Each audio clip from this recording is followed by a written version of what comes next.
Chicagoland, and welcome to another wonderful evening of the Rush Meek Speaks show.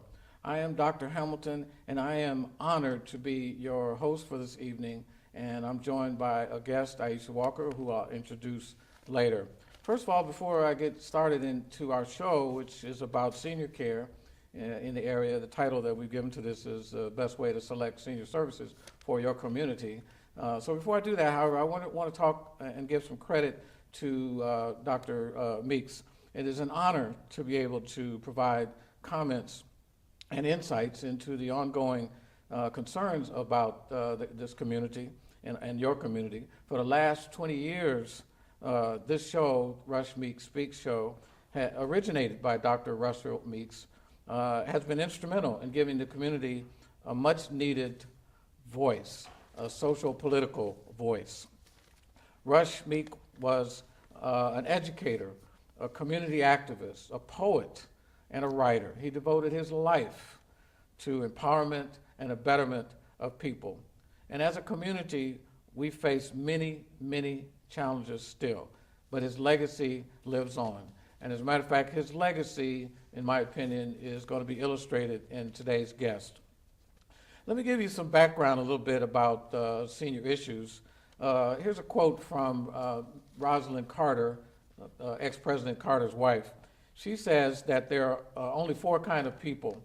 There are those who have been caregivers, there are those who are currently caregivers, there are those who will be caregivers, and there are those who need caregivers. I think I captured everybody with that. You know, you got to fit one of those four. And so this show is for you. It's for all of you listening. The Caregiving Action Network said that 40 to 70% of family caregivers have critically significant symptoms of depression. They further go on to say 40 to 60 or 70% of the family caregivers meet diagnostic criteria for very serious major depression. So this is an issue of concern, I hope, to everybody out there listening. So thank you again for tuning in to Rush Meek Speaks. Please take notes. Please call your friends and share some of these conversations. When you start to talk about senior needs, there's a wide spectrum of senior needs. Seniors need physical care. Seniors need moral support. They need financial support. They need home care. They need personal safety. And of course, end-of-life care or hospice, as we all understand. So that's the need side. And I'm a business executive, a business consultant, so I like to think about all successful businesses start with a good look at the needs. So those are senior needs. Let's look then at some of the senior services that exist out there. There's, of course, the medically certified people, the Medicare certified people, and you need a doctor's order for that. But there's also the non-medical caregivers. Today's guest falls within that category, so I'll let her illuminate some more on that. There's also home care agencies. If you aren't aware, there are many agencies that specialize with home care, not necessarily senior, just being at home, and that could be someone who got injured, had a knee surgery, something like that. There's what is called intentional communities. That's a very special community. An intentional community might be a community that's set up where everybody has Alzheimer's, for instance, and so the buildings are arranged in such a way that the people won't get lost going back home if they're just going out shopping. Or you may have a special community that deals with other special medical problems that people have. There's, of course, respite care, and some of us who are being caregiven, who are caregivers, might need a rest, might need a break where we can get away for a while and be in a quiet place. So that's respite care. Then there's adult daycare, followed by senior housing, and then I'll end my list with assisted living and nursing homes. I was on the phone last night with my brother who has a 24-hour assisted living facility. He actually has 5 of them in Los Angeles, and we talked quite a lot about some of the things that he had to think about as he was getting all that together. Adult care programs usually fall within 3 categories. There's the 55-plus adult care programs. There are medical needs type adult care programs, and then, of course, there's disease-specific Very, very special adult care survey. Let me give you one more survey here. AARP in 2011 found that 90% of Americans over 65 state that they'd rather live their lives in their homes. Regardless of what happens to them, they want to stay at home. Okay, so let's talk about types of senior housing. There's 55 plus, of course, what I just talked about. There's what is called independent living, and then there's senior high-rise apartments. Some of you are aware of some of those. So, that's just a little bit of the background. But the subject of this show is actually the new champion for the neighborhood that Russ Meek was so well known for. I think that neighborhood needs a new champion, and that new champion is today's guest. Her name is Ieisha Walker. And Ieisha, welcome to the show. Thank you. And I'd like for you to share with the people your vision for your business and your community. I'm Ieisha Nicole Walker. I'm the founder of Good People Senior Services for the North Lawndale, Austin community. My vision is to create 3 specialized services. One is recreational mobility, the second one is well-being and wellness, and the third one is computer literacy for persons over 55. These services are not a necessity in my neighborhood, they are a demand. Seniors are most taken advantage of. They're fall prey to victim identity theft scams. They're the most taken advantage of generation ever. And I feel like that it should be a system or someone in to check these people and make sure that they're okay. My well-being and wellness service checks everything, appearance, bills, things that they may have forgotten, things they don't know what they have forgotten. It actually takes the pressure off relatives or caregivers that can't be there all the time. So therefore, we come in and we check and we make sure everything's okay. We check the overall appearance of our clients and make sure that they're living and getting the resources that they need. The second one is recreational mobility. I've did industry analysis in my neighborhood. There's no recreational mobility for seniors. If you wanted to go to a play or after to a church or a revival or something like that, you would have to basically use the public transportation system or call someone. Well, my service is dedicated only to persons over 55, meaning that it's specialized only for you, because I believe our seniors are special. They should be taken care of with the utmost importance, and they should be treated as that. And my last program is computer literacy. Seniors know that they want to use the computer, they want to be socially integrated, and it's hard for them because they don't have any avenues to go to say, hey, I want to know how to use the computer, or hey, I want to know how to pay my bills online. There aren't any centers, there aren't any organizations that teach computer literacy to seniors or persons over 55. This is a need. It is not, well, it's a necessity, it's a demand. I know 50 million seniors that just want to know. I mean, it's not so much as hard as they don't know how, they just need to be taught how in a specialized, controlled environment. So my service offers that too. So I offer 3 specialized, detailed services to seniors. So even if you don't need me to check on you, I still can come teach you how to use the computer. Even if you don't need to use the computer, I can still take you where you're going. And I believe these specialized services are a requirement in our community with the elders and elder abuse, and people just don't care. Well, we care. We are passionate people, and we really care about our clients and making sure that they live the longest life and the best life available. Okay, very good. Thank you for that overview, Ieisha. I thought I remember you telling me that your community that you just discussed is North Lawndale. North Lawndale. You want to talk a little bit more about that community? Yeah. North Lawndale, Austin community. I grew up in the Austin community, but I moved to North Lawndale. North Lawndale is, well, stereotype is one of the worst neighborhoods in Chicago. I don't agree with the stereotype because the outside looking in, it may look like that and it may seem like that, but that isn't true at all. There are creative minds in that neighborhood. There are people that have been there 20 years, people that take care of their home, raise their children right there in North Lawndale. I'm on the conference, the North Lawndale Chamber of Commerce. We are rebuilding K-Town. We are bringing social economic growth to our communities. We are cleaning up. We are making sure that businesses want to come to our neighborhood so they can open up business and create jobs for our community. By doing these resources and being involved in these programs, it gives me the opportunity to help. Not only to help, to create a way for everyone, or some of them, to have some economic growth in their community. It's all about the community and the people. I'm about the people. I'm one of them. I've lived there for over 20 years. My children are still there. My mom is still there. So I take this personally and to heart when it comes to my community and bringing social economic growth to our communities. Thank you very much. Yeah, I love to hear that story, Ieisha. It reflects the whole reason behind our opening up with Dr. Russell Meeks. He also walked the community. He had a karate school, and there are probably a lot of young people that grew up that got a lot of training from that karate school, and they saw a leader, you know, and they saw a person that they aspired to maybe one day be. Curious then, as I listened to your story, what motivated you to do this business and service for the seniors in your community? What motivated me 3 years ago, my mom called me, and she was behind in a mortgage. So she was a victim of predatory lending. And when I got to her finances, everything was like in disarray.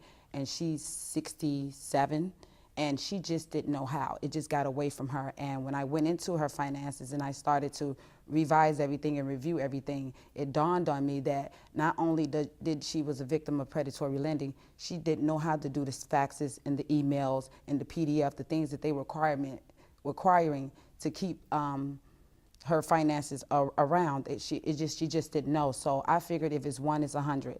And while me taking her to these places, like to the mortgage company, to the bank, we had no mobility. And we had to call like a regular cab service or get on the bus. And that's where it came from, dealing with her finances, seeing what she went through as an elder, how they took advantage of her, how they just didn't care. No one cared. Okay. I can say that they looked at it as, okay, it's just another lady losing her house, you know, and that's how it is, because older people, their pride, and they don't know, and they would just sit there and suffer in silence. Without me getting into that and seeing, thank God we still have the building. Hey, Mom. Yeah. Yes, we still have the building. I turned that around. We have equity and everything back in that, but without me reading and doing these things for her, she probably wouldn't have her house right now. So I believe if it's one, it's 100. I knew, and I know in my heart it's over 50 million people that have this problem every day. They just don't understand the information. Technology moves so fast that they feel like they can't catch up. But we can catch them at anywhere they're at. Okay. Yeah, I love that story. I realized in my many years of a professor, I was a professor for a little over 20 years around the United States, and I learned eventually that the students that learned from me the most were the students that understood me to care the most. You know, I wasn't very different from all the other PhD professors. However, I had this caring side of me, and I would bring the students to my office sometimes and see a personal touch that could help them get over the particular challenge. And so early on, I learned that people gravitate to others as they know that they care for you. So with that flavor in mind, I would imagine there are a number of centers nearby where you live? There are over 7 to 9 senior living facilities in my area, and they're called elder orphans. They come outside twice a month, once to cash their check and once to go to the grocery store. Elder orphans. They're called elder orphans. They're called elder orphans because they are forgotten about. Yeah. No one cares. No one's visiting them. No one's asking how you're doing. No one cares. And I've seen this in so many older people or persons over 55 that it came to me that it should be someone there to at least check on these people when it get really hot or really cold, or just in the middle of the month to say, how you doing? Yeah. How you doing spiritually, emotionally, financially? Is it something that I can do to make your life better? I found through research that people, the seniors that are checked on versus the ones that aren't, live 15% longer. Say that again? That's worth repeating. They live 15% longer. The ones that are checked on? The ones that are checked on. If you were in hospice and I was coming to see you every week, you would live 15 longer than a person that's not. 15% longer than a person that's not being taken care of. Yeah. If you were in a hospice and you were coming to see your mom or dad every week and your roommate wasn't, they would change your mom and make sure her bedding's okay because you're coming every week, but they will leave her there. Ah, yes. Not because it's, not so much as because it's elder abuse, because sometimes they're understaffed and people just don't care.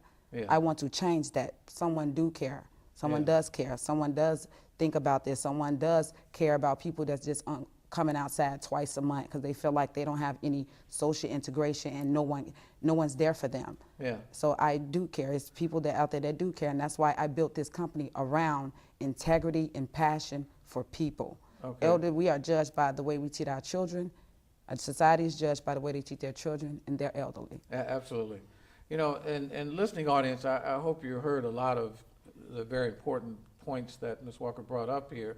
I manage a townhome complex of 28 families, and just a simple check-in, just to stop by and to say hello and how are you doing, and it doesn't have to be much. It really does not have to be much. It's just a simple drop-in that gives them a sense that somebody cares about them. Like the statistic that I read in the beginning should make sense to you now, that a lot of seniors feel alone, and so they fall into deep depression. I think that we can help that. I grew up when we had extended communities. Your neighbors used to help you raise your children, for instance. They would see your children doing something that they knew that you didn't agree with, and so they would go out and kind of say something to the children. They felt empowered to do that. And then you get it again. When you came home, they tell the parent, you know, guess what I saw your little girl doing today, you know, so you got it twice. So you really want to listen carefully to what she's saying here, not just on the senior side, but just on an empowered community. You know, you need to do that. So I was thinking economically about some of what I heard from Ms. Walker. I've just met her recently, just a little while ago myself, and have been inspired that she's the new champion for this area. But then I also realized that she's a business, and businesses go through various stages, but you also need to understand that a successful business becomes an employer, all right? And so there are economic problems that could be solved by empowering a business in your neighborhood. So, you know, considering that framework, Ms. Walker, talk a little bit about some of the business challenges that you expect and what you've thought about now about overcoming those business challenges. The major business problems or challenges, not problems, challenges that I really have to overcome is exposure. I need more exposure, money, absolutely money, funding, awareness, and overall a sincerity and a care for people. If you care and you really care, I believe that the money trumps everything, because this is my passion. I'm not at work. I love doing this. I love being able to serve elders and people that are in need. It's what I do. I don't have any, how should you say, a monetary gain for this. Yes, I do need the business to expand and expose and help more people. That's where the money comes in. But most of my motivation comes from a pure heart, and I care. So my biggest challenge is not to do nothing free. Oh, yeah. Because you can't go around checking everything. You're not going to get paid. So that's my biggest challenge. My heart is bigger than my soul. So my heart is so big. If I would just go check on you if you called me. And I know that that's not, that's not business minded right now and whatnot. But I do believe in the people. I believe the people are important, especially in my community. Yeah. So that's my biggest challenge. Passion needs to be in bed with profit. Yes. Thank you, Dr. Hamilton. Profit needs to be in bed with passion. Yes. Yeah, they go together well. Yes, they do. Did you think of a name for your business? My business how did that come about? In our community, we speak a different language. It's not slang. We just speak a different language. We use different words to describe different things. And in our community, if they say you good people, that means you're good people. That means let you in the house and you can, you go in the refrigerator when you want to, you family. So I name my service Good People Senior Services, because we are just that, good people. It resonates then with your audience. Yes. They understand absolutely the title, Good People. Yes. So if you say good people, that's us. Yeah, he's good people. Good people. I got it, okay. Good People Senior Services. And so you would have to select similar good people as you grow? I'm selecting, yes, people from my neighborhood, people from my walks of life, single moms, people that really care, LPNs, CNAs, people that really care about their job, really care, have a love for people, a love to make sure that someone's okay. I cannot have people in my company that does not have a real heart for this. You have to have a heart for certain things. You have to have a certain amount of integrity and patience to deal with elderly people. So the people that I'm hiring from my community, I trust them and I believe them that we're going to get to the next level. Okay, I love that you said trust. That's a very important word. In my 30 years or so of having a number of businesses, I will share with the audience that it may take a long time to develop trust. I'm sure she's going to have to spend some time to develop trust in the community. However, you can lose it very quickly. Yes, you can. You could do something quite silly, and then you lost that trust overnight. So have you thought about some things that you want to do to maintain that trust? I've maintained that trust by, I was fortunate enough to do job training and do the Second Chance program and help out with the North Lawndale Employment Network. I was also blessed to do CETA and LIHEAP, so I've been in touch with the community for years. Okay. I make sure that I help. If you come to me where I was working at, if you came to me for CETA and I couldn't do the LIHEAP program, I would help you find a job. I would get on there and I would write you a resume. I would find you a homeless shelter. I will make sure there's a food pantry in your area. I would do whatever it takes to help you. I don't just work in plan A, B. I do A, B, C, D, and E. If you come to me, I'm going to do whatever it takes in my power to make sure I help you. Not if I can't help, because I don't have these services. I'm not rich. Yeah. I don't have these services, but if I can find someone to help you, I'm not going to stop. I'm going to go to the ends of the earth to make sure, because you came to me for help, that you feel helped and you feel that I care about helping you. Yeah, they're reaching out to you for a reason. People jump out of cars. I think a lot, TV audience, about ex-President Obama's final word to us.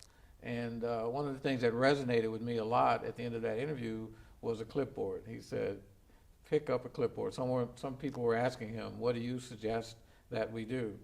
And that's what he said. He said that a number of times. He said, it really comes from grassroots. Pick up a clipboard, get some signatures, join some committees. But it takes a village, everybody doing their part, and a groundswell happens. A movement happens. So have you seen something like that? I'm sure as you walk around the community and you share with people your vision, you get reactions from people. Would you like to share some of those? Yeah, I with get the reaction. You're the CETA lady. You're the one to write resumes. I'm like, yeah, let me write it for you. I'll do it for you. Whatnot. I get the reaction that I care. Everywhere I'm at, I meet people and they say, well, I remember you. You helped me get a job. You helped me do this and you helped me do that. And it's not so much of the organization I was working for. They came to see me personally because I care. Yeah. If you call Ms. Walker, Ieisha Nicole Walker, for anything and I can help you, I care. I'm not going to stop. I'm going to call you afterwards and make sure that you're still doing what I asked you to do. Yeah. If I get you a job, I'm going to call you in 2 weeks and say, hey, you still at that job? Yeah, absolutely. Then after you get that job, I got some first-time home buyer courses for you. We can do whatever it takes for our community to use our resources to better ourselves, to improve our situation. There's a lot of resources and there's a lot of programs in our area, and people just don't know. Yeah. And if you don't know, you can't apply. And if you can't apply, you feel like there's no opportunities. Right. There are opportunities there. I mean, they're not easy. We're not perfect, but we are trying to get to the next level and create an environment for our children and for the community to feel proud of. I feel proud. Important point. That's right. We pass the community on to the next generation, and why leave it in the same situation? Absolutely. It's beautiful to put it in a better place, and then they take it to the next level and on down the road. How fascinating! It must be. It must put a lot of weight and responsibility on your shoulders at times to think about how you're almost a Pied Piper alone. How do you gather strength to go out there every day and do this? I gather my strength from my mom. She was a foster parent for 27 years. She's a pillar of the Austin community. She raised 27 girls, so I have a lot of sisters. And she spent her life taking care of other people's children. Okay. Just a little old lady with God in her heart and a bunch of kids. And from her, to see her tenacity and see her strength and her self-motivation just to do right by people the first time. That's where my motivation comes from, because I believe what you put out is what you get back. Since I've been doing this, I've got nothing but positivity. I've met you. I've met so many wonderful, beautiful people in the world that just want to help me get to the next level, and I believe in that. And that's where my motivation comes from. When someone calls me and say, hey, I got that job, that resume you wrote me, I'm working. That was because of you. They helped me with my lights and gas. I don't care. I got a free apple from Dominic's. It doesn't matter, long as I helped you do something. And sometimes I can't help. Yes. And they just be like, you know what? I don't even care, long as because you was there and you worked so hard. You good people. You good people. Because you cared. I'm starting to get to the good people word. Yeah, because you good people, right. I think I understand it. Yes, absolutely. Yeah, so how wonderful that you're going on your community and things appear to be coming together slowly, but they're coming together. Um, could you see replicating this in other places? I'm not a business owner. I'm an entrepreneur. An entrepreneur is an adventurer. A business owner is okay with having one business in their community. I'm global. I believe this service needs to be everywhere. Okay. So I make sure that I'm networking and I'm making sure everybody knows about this. I want to take this all the way to Medicaid and be Okay. a required service for anyone that's over 55. Someone has to check. It should be a system that checks itself and checks itself to make sure that our elders, our mothers, our fathers, our grandfathers are being taken care with the most ultimate, uttermost professionalism available. Yeah. I have lots of friends from different countries in Africa, and they share with me quite a lot that they have a certain reverence for their elders. Mm-hmm. There's a automatic respect that you survived, and there you are sitting as a wise focal point for the village. You sit there as a person all-knowing because you survived, and are looking there to pass that legacy on to others who dare to ask and seek your advice. And I found that so fascinating that was a cultural norm. It was just ingrained into these particular people. Can you imagine in your mind, why is it that some of us have lost interest in some of our seniors? Or is it something that you even have a hard time?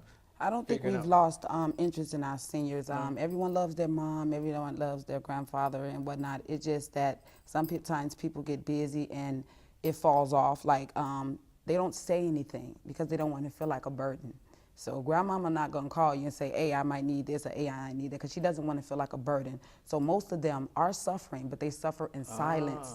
They want to go to these places, and they want to go to the baby showers and to the revivals and all the other recreational activities out there. But if they feel like I'm a burden, they're not going to call you.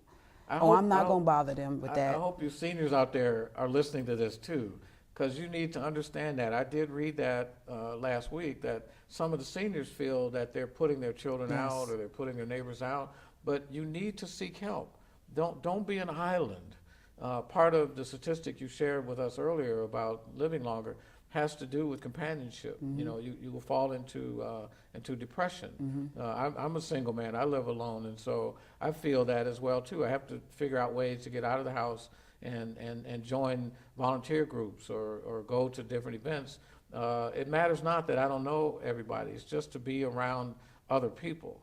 That's kind of a good social thing to get in the habit of doing. So the message is to you too. As I said at the top of the show, you're either currently in a caregiving situation, you're currently a caregiver, you will be a caregiver, or you will be taken care of. Almost all of us need to listen very carefully to what Ieisha is saying here. She's tapping into a paradigm of thinking, a mantra of caring that we need to do more of, not less of. It doesn't have to be a community that's in peril either. I think we can all do it right now, every day. I like to get up sometimes and just walk my neighborhood and say hello to as many people as I see and then come back home. I'll share with you in the audience that when I was living in California, I used to ride my bicycle up and down the the ocean front all the time. That was like my daily workout. And I was one of those kind of guys that said hello to everybody. I'm on the bike trail saying, hi, hi, hi. Everybody thought I was a nut. They was like, who is this guy? I don't know him. But it made me feel good to do that, and every now and then somebody would smile back with me. And I had a few faces then that recognized me. So you'd be surprised at just being neighborly, how that helps. So what do you envision then as maybe the next near-term steps that are going to be facing you as you roll this business out in the next month, let's say 3 months, 1 year? Do you have some very specific plans that you're thinking about? Yes, I launched 8/8/18. I'll definitely be open for business then. I didn't open right away because I wanted more education. I wanted more research. I wanted more experience. I wanted to know exactly not only how to run senior services, but I wanted to know the science behind it. of running a business overall. Through New Convent and Sunshine Enterprises. It was an entrepreneurship program. I went in there with an idea. I walked out with a business plan, a business strategy, $10,000 startup, a lawyer, a financial advisor, and all of this was in my community for entrepreneurs and people that had an idea and wanted to get to the next level. Oh, good, yeah. And these programs are out here. Yeah.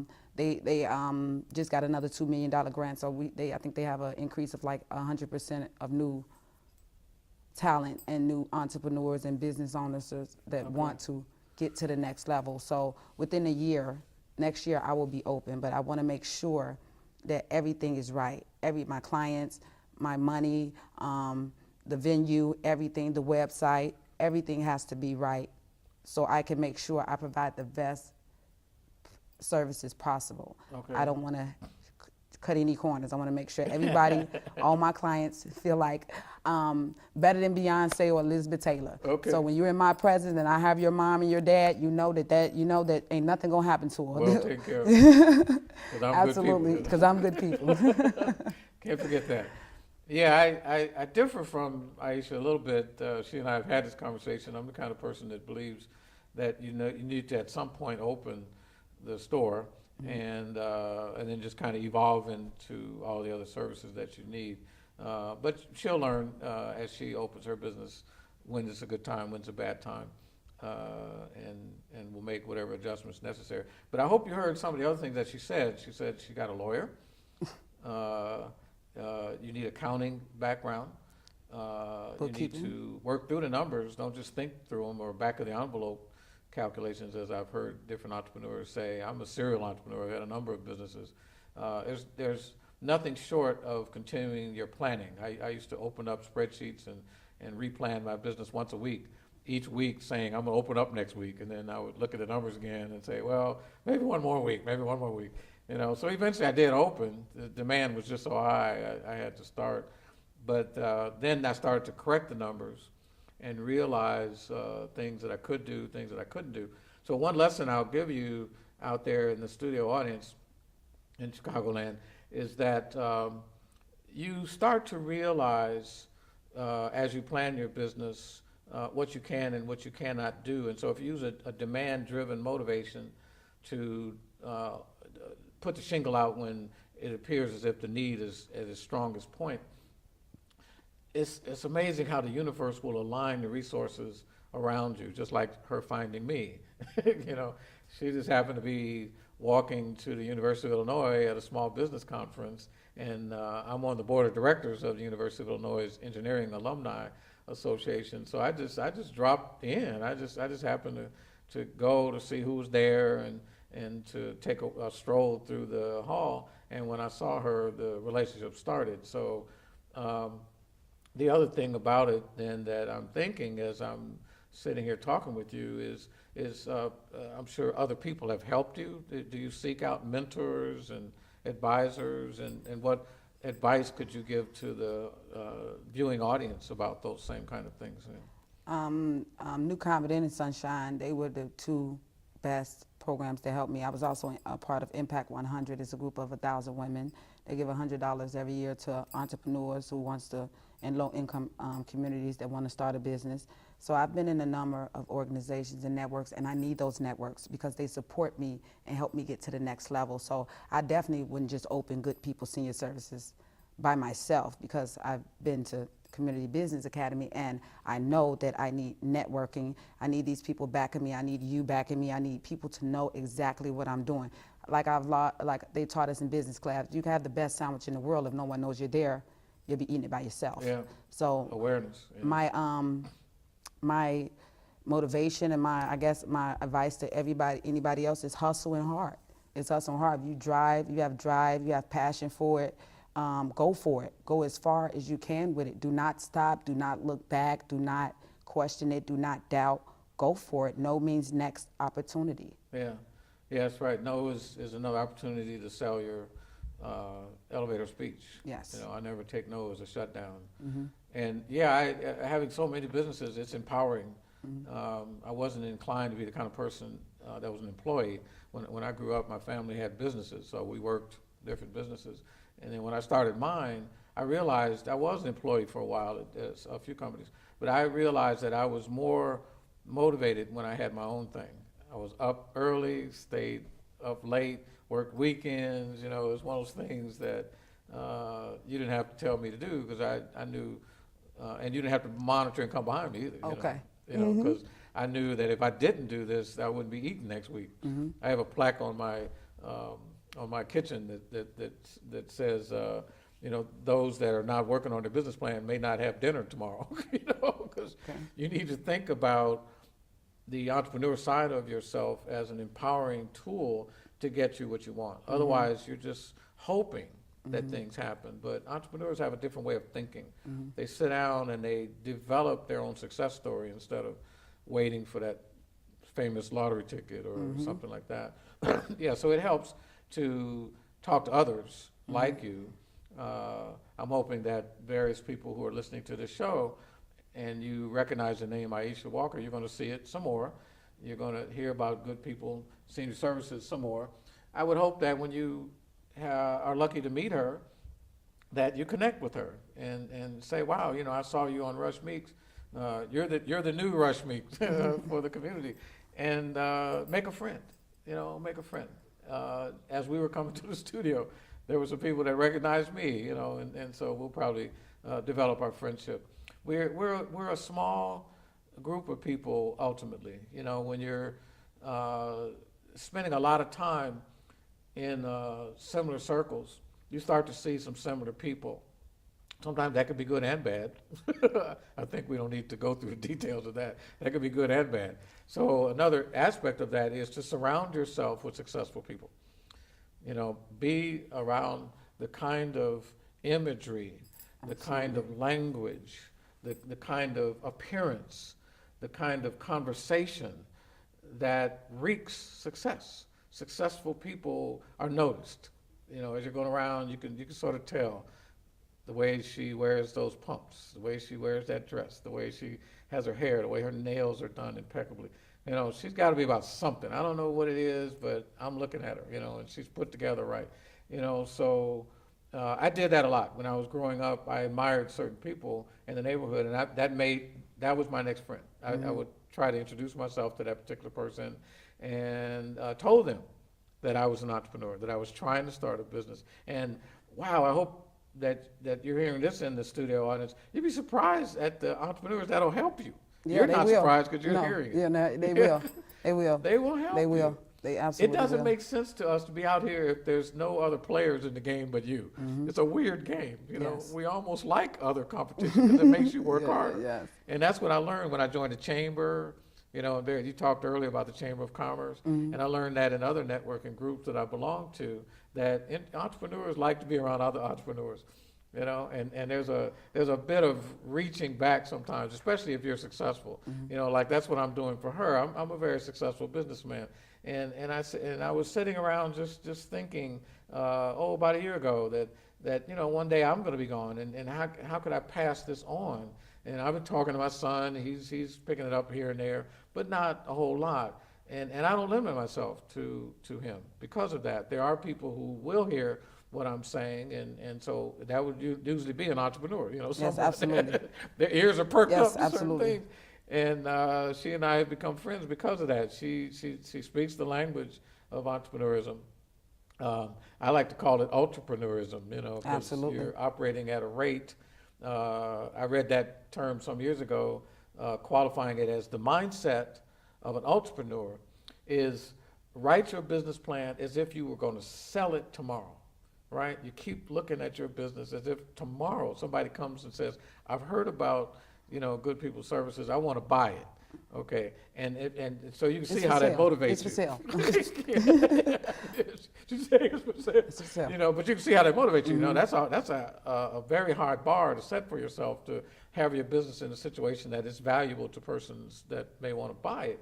But they're looking for things, return on investment, cash flow. There's various things that you'll learn as you continue to take business classes. But the mindset, you don't need business classes for. For instance, I think last night we were talking about first customer mindset. That first person that walks through your door, you're all excited and you treat that senior citizen with all this wonderful care. And then you've been in business for 5 or 6 years, and a senior citizen comes by and you're like, hey, how you doing? And they don't feel that same warmth that you gave that very first person. So, studio audience, if you treat every customer as the most important person of your day, when they come through, let them know that they are the most important person of your day. It builds on that, and that person will come back. They will tell other people about it.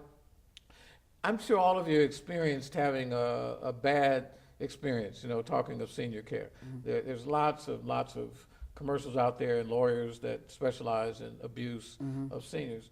And I'm here to share with you that bad news travels 5 or 6 times faster than good news.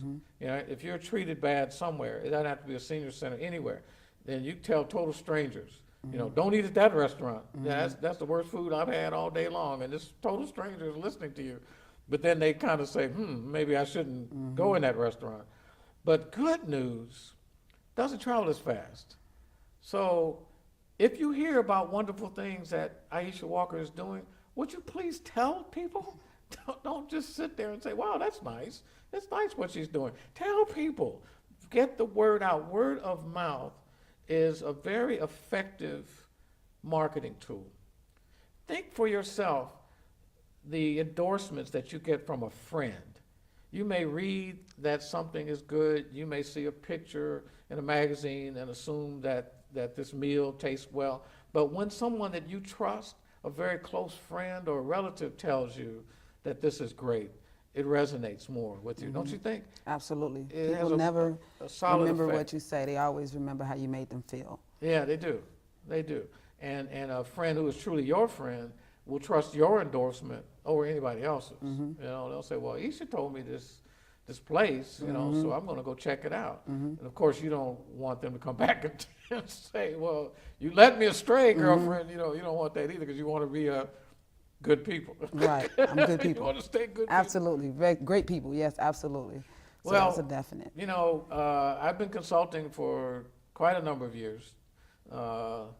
First in the Chicago area, and then Washington, D.C. Then I was up in Canada for a while, New York, down in New Orleans for a bit, and Gulf of Mexico. I spent a little time in San Diego, and then spent a long period in California after I had my a few companies when I was there, and then in Indiana. And then when I came back here to complete my PhD, I decided to just consult, and put it out there. And so people pay a lot of money to spend a little time with me.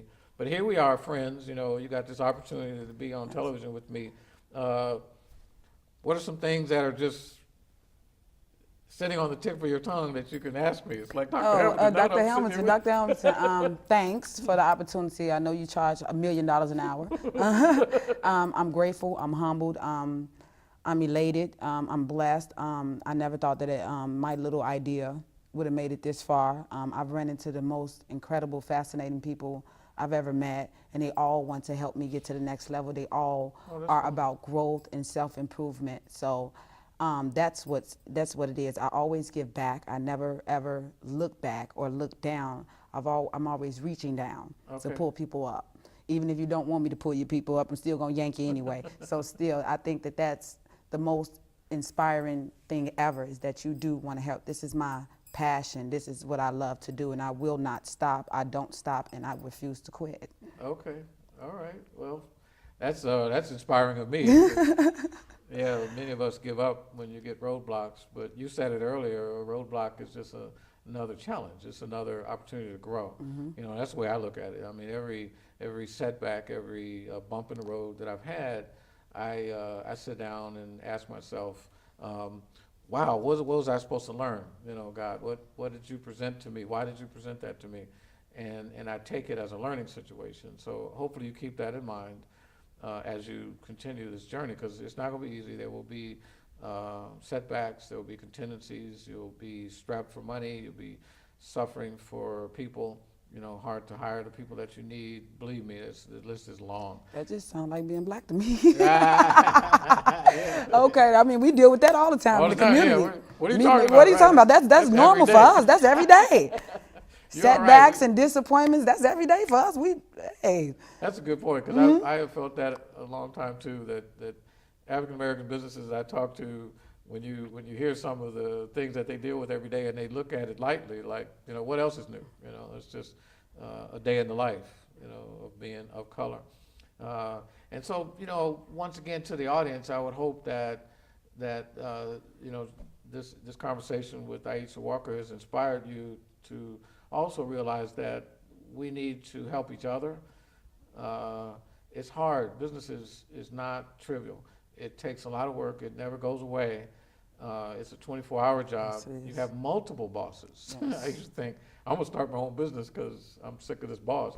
But when you work for yourself, you actually have multiple bosses. Every customer is your boss. So it's not as one would imagine, but it is exhilarating when you get there. When you're sitting back and you see your picture on the cover of a business magazine, or On Can TV. you're invited to speak on Can TV, you can sit back and say, wow, look at me, and look at your friends and say, you too can do that. So I really want to thank you so much for joining me today. Thank you. Thank This Can has been TV. Thanks, Miss Charlotte Meeks. Thank the receptionist, the janitor, the person that opened the door. They were all great, wonderful. The energy was great.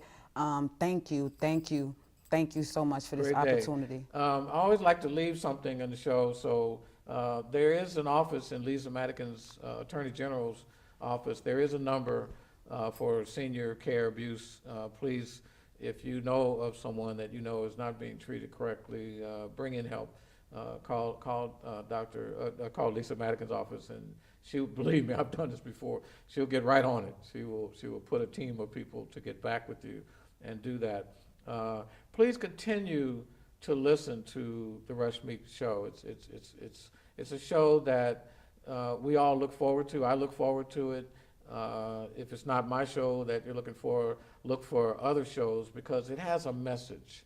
It has a message. As we opened up the show and helped you to understand that Dr. Russell Meeks was a community activist. He was a person that cared about his community. And one of the persons I was talking to this weekend in the Loop said to me that there are a lot of people that talk about problems in their communities, but not very many that take action. And so you want to do that. When I was a youngster, I used to pay attention to some of the elders in my community that couldn't shovel their snow, for instance, and I would just do it for them. I didn't want money. I didn't even want them to know I did it. I wanted them to walk out of their house and see a clear sidewalk just like everybody else did. And it just made me feel good to see that. It provided a reward system to me as a caring person that trumps money.